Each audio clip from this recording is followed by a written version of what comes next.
الحمد لله رب العالمين والعاقبة للمتقين والصلاة والسلام على أشرف الأنبياء والمرسلين محمد وعلى آله وصحبه أجمعين. أما بعد فأعوذ بالله من الشيطان الرجيم. بسم الله الرحمن الرحيم. گزشتہ کل ہم نے سورۃ البقرہ کا ایک رکوع مکمل کیا تھا، اور جس میں خاص طور پر 3 بنیادی عقائد کا تذکرہ آیا تھا کہ اللہ تعالیٰ کی عبادت انسان کرے تو کیوں کرے، اس کا تذکرہ موجود تھا. اور اس کے علاوہ مزید یہ بات بھی موجود تھی کہ اللہ تعالیٰ نے چیلنج کیا، تمام لوگوں کو یہ چیلنج کیا کہ وہ قرآن مجید جیسی کوئی صورت یا اس طرح کا قرآن لا کر پیش کر دیں، اور وہ نہیں کر سکتے. اس بات کا بھی قرآن مجید نے خود جواب دیا ہے. اور اس کے بعد پھر مزید اور بھی چیزوں کا تذکرہ تھا. اب یہاں سے جو تذکرہ آ رہا ہے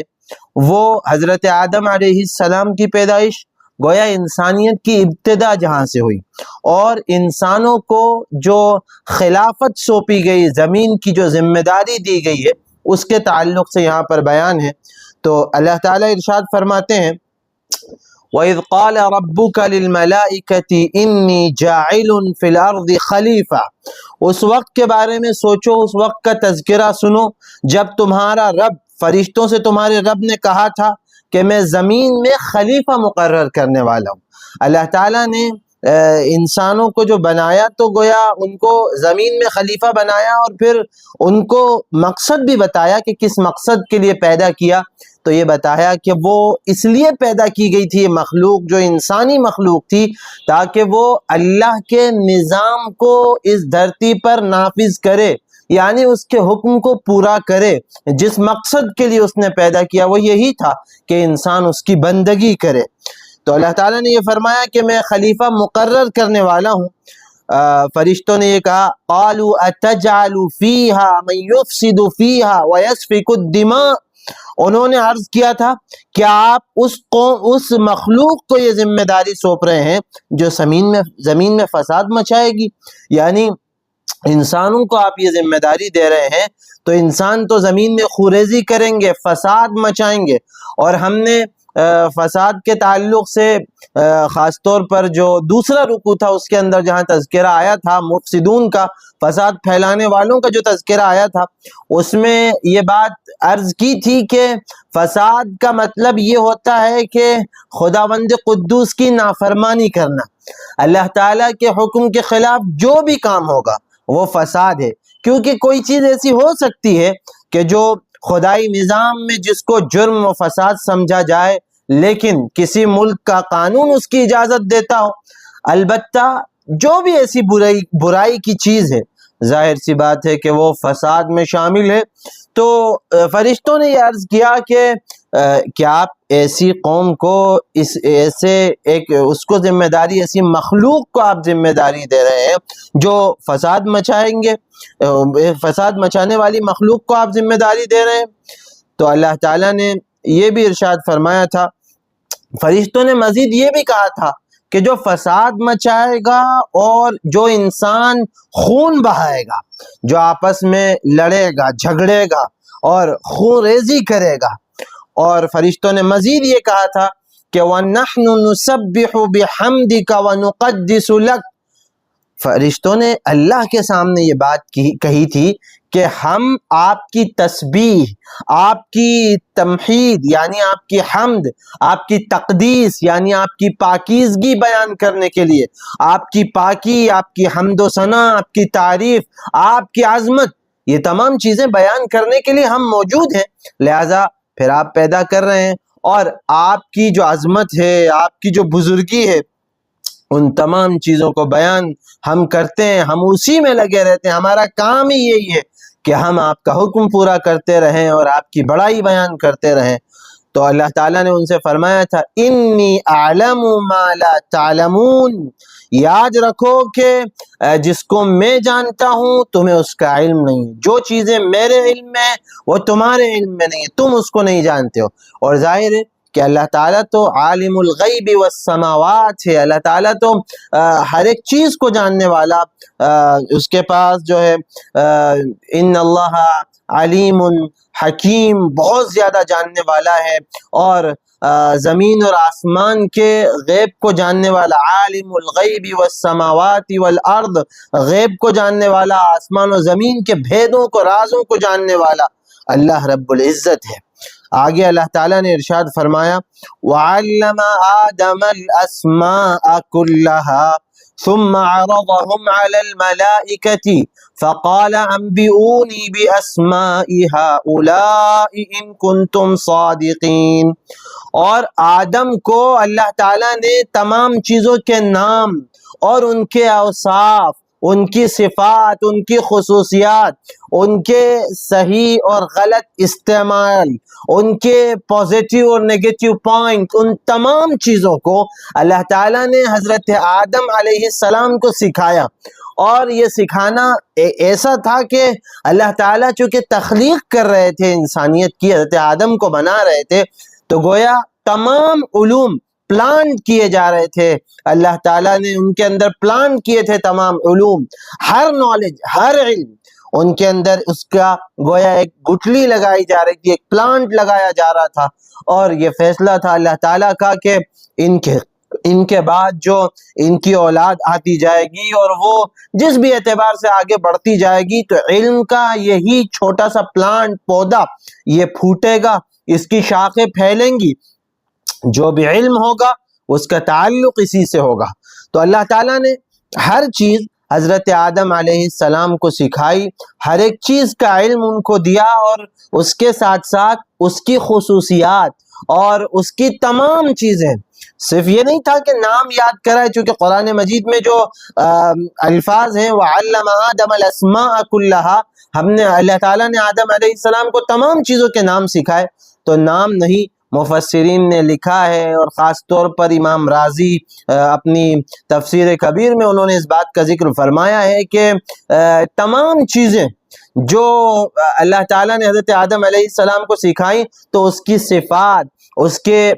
پازیٹیو اور نیگیٹو پوائنٹس، تمام چیزیں حضرت آدم کے اندر پلانٹ کی گئی تھیں۔ جتنے بھی علوم ہیں آج ترقی کر کے انسان جہاں بھی جا رہا ہے، اس کا تعلق اسی سے، اور ظاہر ہے کہ علوم کا، تمام طرح کے جو علم ہیں، ان کا خالق کون ہے؟ اللہ رب العزت ہے، وہی اس کا بنانے والا، وہی اس کا پیدا کرنے والا ہے، کیونکہ سب سے بڑا جاننے والا، علم والی ذات تو اللہ رب العزت کی ہے۔ اس کے بعد اللہ تعالیٰ نے ارشاد فرمایا ثم عرضهم على الملائكة فقال انبئوني باسماء هؤلاء ان كنتم صادقين۔ پھر اللہ نے ان سب چیزوں کو فرشتوں کے سامنے لا کر فرمایا اگر تم صحیح چیزیں جانتے ہو، صحیح صورتحال سے واقفیت رکھتے ہو، تو ان چیزوں کے نام، ان کے اوصاف، یعنی ان کی کوالٹیز، ان کی خصوصیات بتاؤ، ان کے پوائنٹس پازیٹیو اور نیگیٹو بتاؤ، اس کے فائدے اور نقصان بتاؤ۔ اگر تم جانتے ہو تو تم بتاؤ پھر اس کے بارے میں۔ تو پھر انہوں نے جو بات کہی تھی فرشتوں نے، وہ یہ کہا تھا قالوا سبحانك لا علم لنا الا ما علمتنا انك انت العلیم الحکیم۔ سورۃ البقرہ کی یہ جو آیت نمبر 32 ہے، یہ ایک بہت خاص، بہت اہم آیت ہے۔ ویسے تو قرآن مجید کی ہر آیت بہت ہی اہم اور بہت ہی خاص ہے، لیکن اس آیت میں، جس میں فرشتوں نے اللہ کے سامنے یہ عرض کیا تھا کہ بار الہاں، اے ہمارے خدا، اے ہمارے پروردگار، آپ کی ذات پاک ہے، اور ہر کمی سے، ہر طرح کی کمی سے آپ کی ذات پوری طرح سے پاک ہے، آپ کے فیصلے کے بارے میں کوئی اعتراض ہو ہی نہیں سکتا، ہم تو بس وہی جانتے ہیں، سبحانک لا علم لنا الا ما علمتنا، ہمیں تو بس وہی معلوم ہے، ہم اسی کا علم رکھتے ہیں جو آپ نے بتایا ہے، جو صرف آپ نے ہمیں سکھایا ہے، بس ہم وہی جانتے ہیں، اس سے زیادہ ہم کچھ نہیں جانتے۔ تو یہ بات اللہ تعالیٰ سے فرشتوں نے خود عرض کر دی تھی، اور فرمایا تھا کہ اللہ تعالیٰ کے سامنے فرشتوں نے جو بات عرض کی تھی وہ یہ تھی کہ آپ جو لا علم لنا الا ما علمتنا، ہم وہی جانتے ہیں، اسی کا علم رکھتے ہیں، وہی معلوم ہے ہمیں جو آپ نے سکھایا ہے، انک انت العلیم الحکیم۔ اور اصل بات تو یہ ہے کہ بے شک آپ کا علم سب سے زیادہ وسیع ہے، اس کی کوئی انتہا نہیں، کوئی سرا نہیں، آپ سب سے زیادہ علم والے اور آپ ہی ساری حکمتوں کے مالک ہیں۔ یہ آیت خاص اس لیے بھی ہے کہ یہاں پر فرشتوں نے اپنے مبلغ علم کا اظہار کر دیا اللہ تعالیٰ کے سامنے کہ وہ کتنا جانتے ہیں، اور یہ آیت اس کا تجربہ بھی ہے، بزرگوں کا معمول رہا کہ سورۃ البقرہ کی یہ آیت نمبر 32 کو اگر کسی چیز کو یاد کرنے کے لیے 3 بار درود شریف پڑھی جائے اور اس کے بعد پھر 33 بار اس آیت کو پڑھا جائے، پھر 3 بار درود شریف پڑھی جائے، اور اس کے بعد اگر کوئی چیز یاد کی جائے یا ایگزامز کی تیاریاں کی جائیں تو پھر اللہ تعالیٰ کی طرف سے خصوصی مدد حاصل ہوتی ہے۔ لہٰذا اس اعتبار سے یہ بہت کام کی چیز ہے اور بڑا فائدہ اس کا حاصل ہوتا ہے۔ کئی بزرگوں کا معمول رہا، بتاتے ہیں اس کے تعلق سے کہ اگر اس سورہ بقرہ کی اس آیت نمبر 32 کو اس طرح پڑھ لیا جائے تو کافی فائدہ حاصل ہوگا، اور اس کا مطلب ہمارے سامنے آ گیا کہ فرشتوں نے اللہ کے سامنے جو اظہار فرمایا تھا کہ ہم وہی جانتے ہیں جو ہمیں آپ نے سکھایا ہے، آپ کی ذات سب سے زیادہ جاننے والی، سارے علم آپ کے پاس ہے اور حکمتوں کے مالک بھی آپ ہیں۔ اس کے بعد پھر آگے اللہ تعالیٰ پھر ارشاد فرما رہے ہیں قال یا آدم انبئهم باسمائهم فلما انباهم باسمائهم قال الم اقل لكم انی اعلم غیب السماوات والارض واعلم ما تبدون وما کنتم تکتمون۔ اللہ تعالیٰ نے ارشاد فرمایا کہ اے آدم، تم ان تمام چیزوں کے نام ان کو بتاؤ، فرشتوں کے سامنے ان کے نام، ان کے اوصاف، ان کی کوالٹیز، تمام چیزیں جو تمہیں سکھائی گئی ہیں تم انہیں بتاؤ۔ اب جب حضرت آدم علیہ السلام نے ان کے ناموں کی خصوصیات کے بارے میں بتانا شروع کیا اور ان تمام چیزوں کو بتایا، چونکہ ظاہر ہے اللہ تعالیٰ نے ان کے اندر اس کو پلان کیا تھا، اللہ نے ان کو سکھایا تھا، تو پھر فرشتوں سے اللہ تعالیٰ نے فرمایا کیا میں تم سے کہہ نہیں چکا تھا کہ میں زمین، آسمان اور تمام جو نظام ہے، پوری کائنات ہے، اس تمام کے بھیدوں کو، رازوں کو میں جاننے والا ہوں، جتنی باتیں ڈھکی چھپی ہیں وہ بھی میرے علم میں ہیں، اور جن باتوں کا تم کھل کر اظہار کرتے ہو وہ بھی میں جانتا ہوں، اور جو تم چھپاتے ہو اس کا بھی علم میرے پاس ہے، میں اس سے بھی واقف ہوں۔ ظاہر سی بات ہے کہ اللہ کی ذات کے پاس اللہ تعالیٰ ہر چیز سے واقفیت رکھتے ہیں۔ مثال کے طور پر یوں کہا جائے کہ ایک اندھیری گھٹا ٹوپ کالی فضا والی رات ہو، بالکل اندھیرے کی ایسی لیئرز چھائی ہوئی ہو، بالکل گھٹا ٹوپ اندھیرا ہو، اور اس میں کوئی کالی چٹان ہو اور اس پر کوئی کالا ایک کیڑا چل رہا ہو، ظاہر ہے وہ کسی کو نظر نہیں آئے گا، اللہ اس سے بھی واقف ہے۔ یہ ایک مثال ہے چھوٹی سی، ورنہ ایمان ہونا چاہیے اس بات پر ہمارا کہ اللہ تعالیٰ ہر چیز سے واقفیت رکھتے ہیں، اور ہر چیز چاہے وہ ڈھکی ہوئی ہو چاہے چھپی ہوئی ہو، ہمارے دل میں ہو یا ہم اس کو ظاہر کر رہے ہوں، آسمان میں ہو زمین میں ہو، ہر ایک چیز اللہ تعالیٰ جانتے ہیں اور اللہ کے پاس اس کا علم ہے۔ اب اس کے بعد پھر آگے اللہ تعالیٰ نے ارشاد فرمایا وَإِذْ قُلْنَا لِلْمَلَائِكَةِ اسْجُدُوا لِآدَمَ فَسَجَدُوا إِلَّا إِبْلِيسَ أَبَى وَاسْتَكْبَرَ وَكَانَ مِنَ الْكَافِرِينَ۔ اب ذرا غور کرو اس وقت کے بارے میں، ذرا اس وقت کا تصور کرو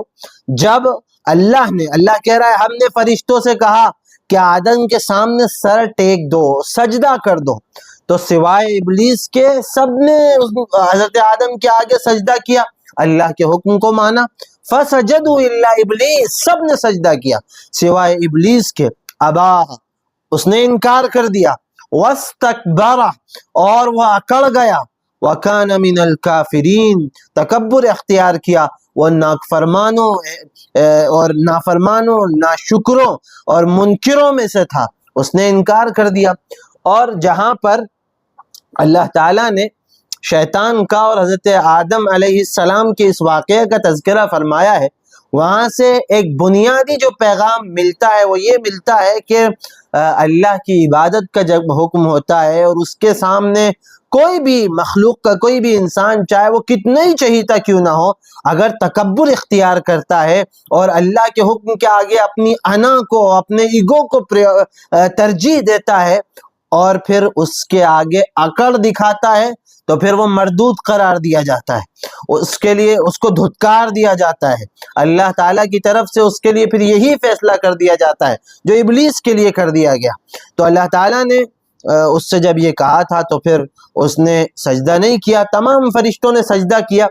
پھر آگے اللہ تعالیٰ نے ارشاد فرمایا وَقُلْنَا يَا آدَمُ اسْكُنْ أَنْتَ وَزَوْجُكَ الْجَنَّةَ وَكُلَا مِنْهَا رَغَدًا حَيْثُ شِئْتُمَا وَلَا تَقْرَبَا هَذِهِ الشَّجَرَةَ فَتَكُونَا مِنَ الظَّالِمِينَ۔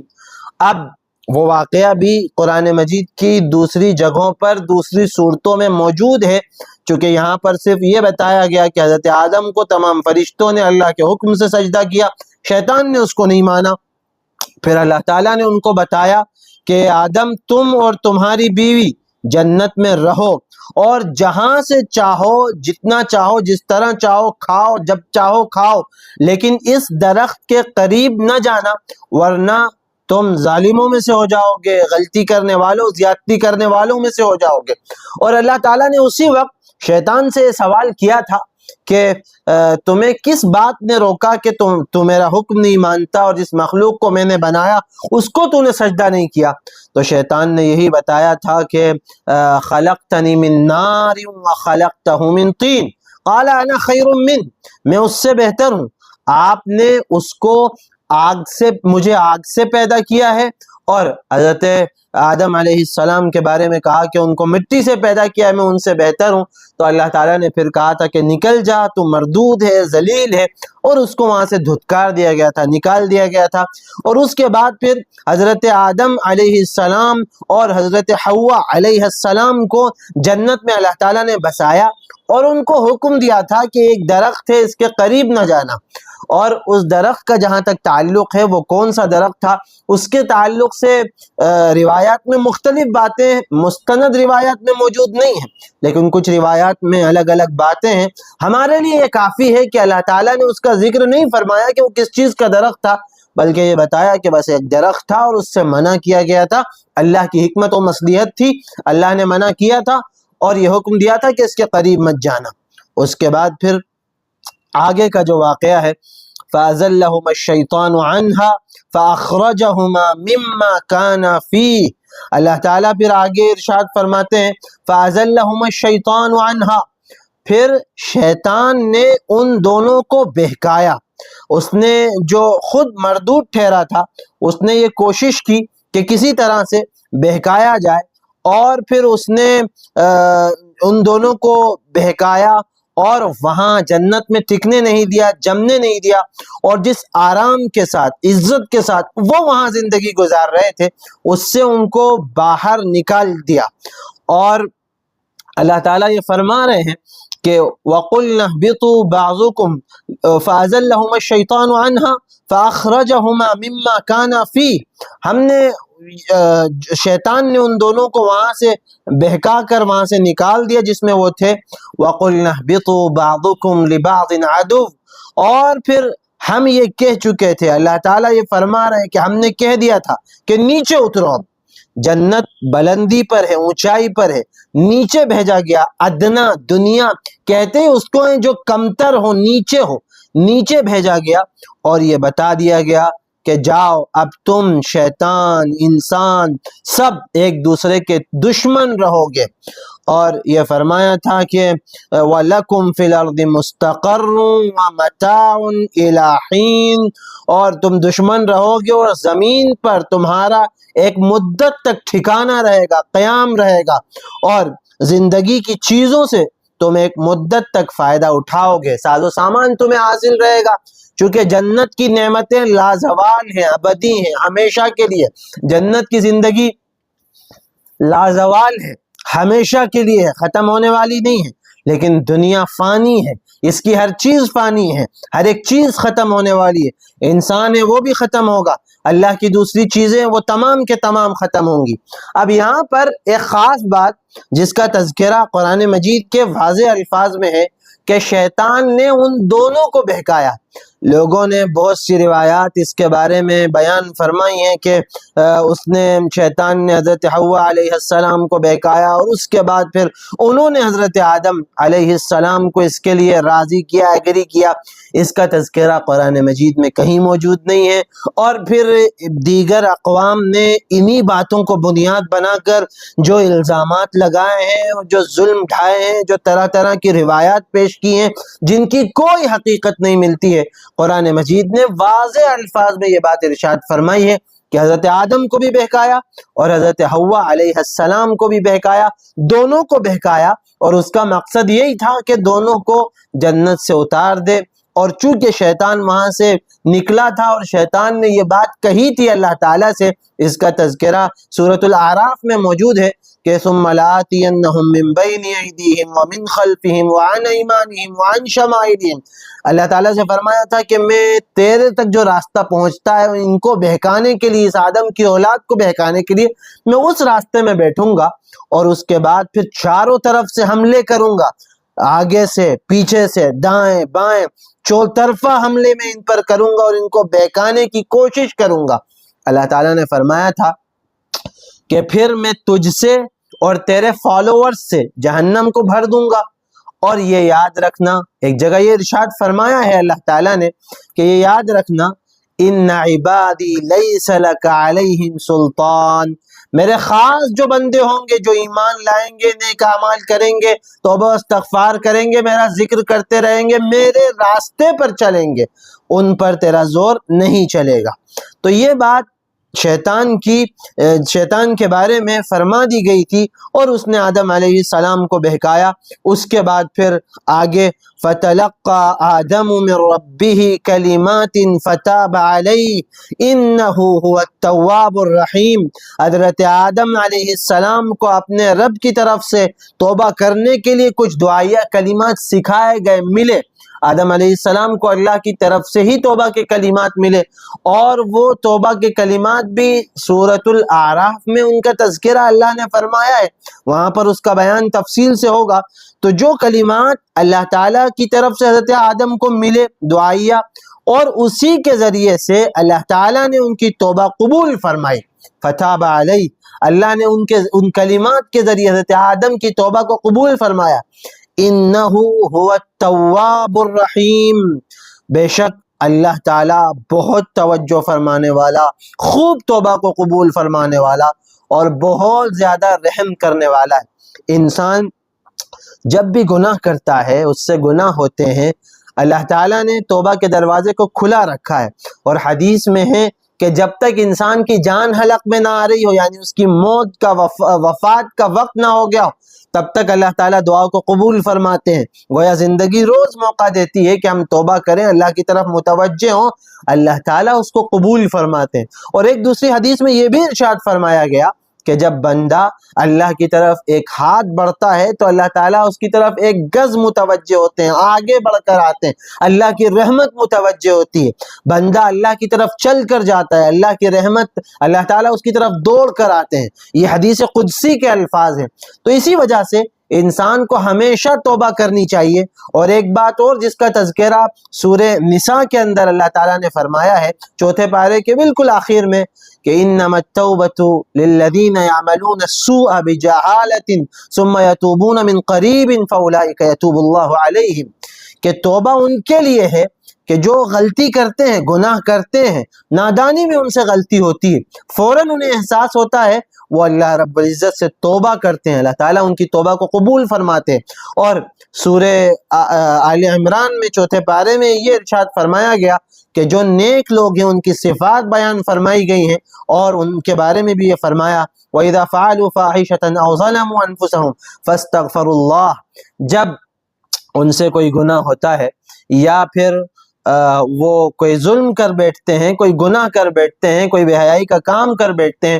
فوراً اللہ رب العزت کا ذکر کرتے ہیں اور اس سے استغفار کرتے ہیں، معافی مانگتے ہیں۔ الغرض یہ ہے کہ توبہ کرتے ہیں، تو انسان کو اپنے گناہوں سے توبہ کرتے رہنی چاہیے، اللہ تعالیٰ اس کو معاف فرماتے ہیں۔ اس کے بعد پھر آگے پیچھے تذکرہ آیا تھا کہ اللہ تعالیٰ نے کہا کہ ہم نے آدم اور اس کے بعد پھر حوا کو، حضرت آدم کو، حضرت حوا علیہ السلام کو اور ابلیس کو، ان کو جنت سے نیچے دنیا میں اتار دیا۔ پھر اللہ تعالیٰ نے فرمایا قُلْنَا اهْبِطُوا مِنْهَا جَمِيعًا، ہم نے کہہ دیا کہ تم سب کو اب نیچے رہنا ہے۔ فَإِمَّا يَأْتِيَنَّكُم مِّنِّي هُدًى فَمَن تَبِعَ هُدَايَ فَلَا خَوْفٌ عَلَيْهِمْ وَلَا هُمْ يَحْزَنُونَ، اور اس کے بعد پھر تمہیں نیچے دنیا میں رہنا ہے۔ اب دنیا میں جب تک ہم چاہیں گے اس کو باقی رکھیں گے، اور ہماری طرف سے اگر ہدایت پہنچتی ہے، رہنمائی ملتی ہے، تو معلوم ہو جانا چاہیے کہ جو بھی اس رہنمائی کو قبول کرے گا اور ہدایت کی پیروی کریں گے، جو لوگ اس کی اتباع کریں گے، مختلف انبیاء کے ذریعے سے رہنمائی ملتی رہے گی، ہدایت کا اللہ تعالیٰ ساز و سامان کرتے رہیں گے، کتاب نازل کریں گے، احکامات دیں گے، اور آخری نبی کو مبعوث فرمائیں گے۔ ان کے بعد پھر کسی نہ کسی ذریعے سے، ان کے وارثین علماء کے ذریعے سے، اور پھر ان کی لائی ہوئی آخری کتاب کے ذریعے سے تم تک پیغام پہنچتا رہے گا۔ پھر یاد رکھو کہ جو لوگ ہدایت کی اور رہنمائی کی پیروی کریں گے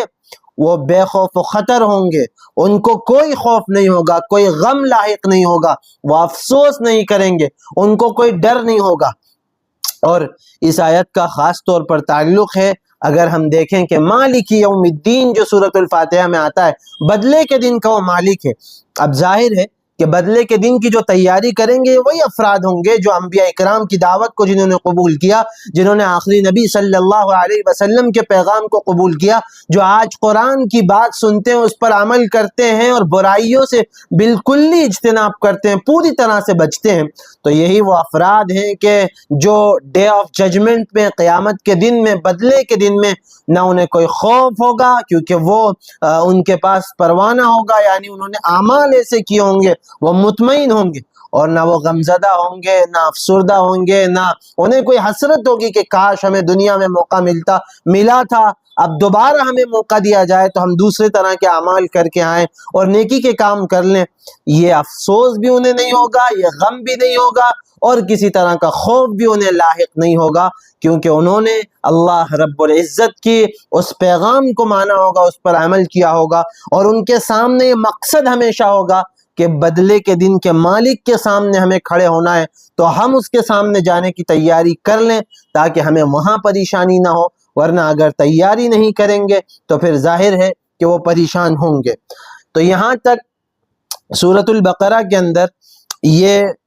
پاؤ پارے سے ایک رکوع کم ہے، اس کے اندر اللہ تعالیٰ نے جن مختلف چیزوں کا تذکرہ فرمایا، اور خاص طور پر اس رکوع میں حضرت آدم علیہ السلام کی تخلیق کا، اور پھر ابلیس کے راندہ درگاہ ہونے کا، اس کے مردود ٹھہرنے کا، اور حضرت آدم کو سجدہ نہ کرنے کا تذکرہ اللہ رب العزت نے اس کے اندر فرمایا ہے، اور اس کے بعد یہ بھی بتایا کہ کس طرح ان کو دنیا میں اتارا گیا جنت سے، اور ان کے لیے یہ بتا دیا گیا کہ اب ایک لمیٹڈ لائف دی جائے گی، ایک لمیٹڈ ٹائم پیریڈ دیا جائے گا، اس میں تمہیں زندگی گزارنا ہے، دنیا کے ساز و سامان سے حلال طریقے سے، جائز طریقے سے فائدہ اٹھانا ہے، اور اللہ کا حکم بجا لانا ہے، اس کی بندگی کرنا ہے، اور اس کی طرف سے جو ہدایت، جو پیغامات تمہیں ملتے رہیں اس پر تمہیں عمل کرنا ہے، اسی کے مطابق زندگی گزارنا ہے۔ اب اس کے بعد یہاں سے آگے جو تذکرہ شروع ہو رہا ہے وہ بنی اسرائیل کا شروع ہو رہا ہے، اور بنی اسرائیل جو اصل میں حضرت یعقوب علیہ السلام کی اولاد تھے، چونکہ اسرائیل انہی کو کہا جاتا ہے، اور بنی اسرائیل سے مراد ان کی اولاد جو یہود ہیں۔ بڑی لمبی تاریخ اور بہت لمبی قوم اور بہت سارے انبیاء کو اللہ تعالیٰ نے انہی میں مبعوث فرمایا تھا، اور اس کے بعد ان کو مختلف طرح کی جو ہدایات دی گئی اور نعمتوں سے بھی نوازا گیا تھا، بلکہ اللہ تعالیٰ نے یہ فرمایا تھا کہ ہم نے ان کو سارے جہانوں پر فضیلت دی تھی، سب سے بہترین ان کو بنایا تھا اللہ تعالیٰ نے، ان کو بنیادی ہدایات دی جا رہی ہیں، اور اس کے بعد پھر انہوں نے جو نافرمانیاں کی، نعمتوں کی جو ناشکری کی، اس کا تذکرہ ہے۔ چونکہ یہ ایک لمبا موضوع ہے تو انشاءاللہ اس کو ہم کل بیان کریں گے۔ وآخر دعوانا الحمد للہ رب العالمین۔